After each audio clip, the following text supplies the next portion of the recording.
Hey, I'm Katie, and I'm a sophomore here at Ole Miss. And one thing that God's been teaching me over the past year is what it means to be fully surrendered to Him.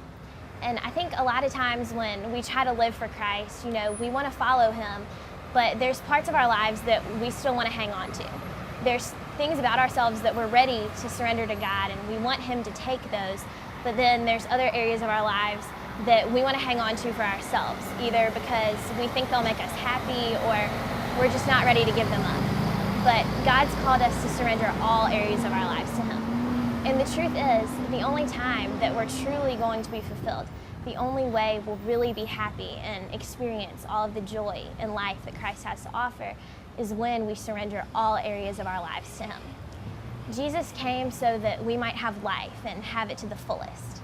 And the Gospel of John also tells us that he who is free in Christ is free indeed.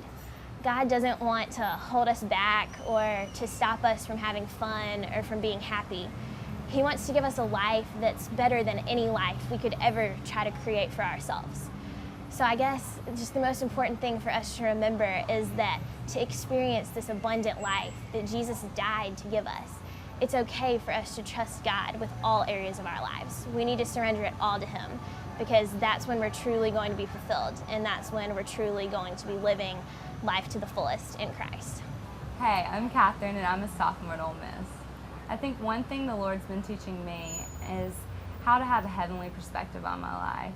And one way He's been doing that is to constantly bring me back to the cross and remind me of how much He loves me and how He sent His Son to die for me.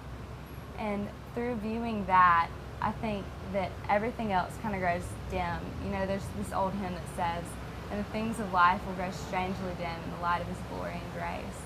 And I think by just focusing on Him, all the world will grow dim, and the things that we thought were so important will just fade away, because you see Him and you see how He wants you to live your life.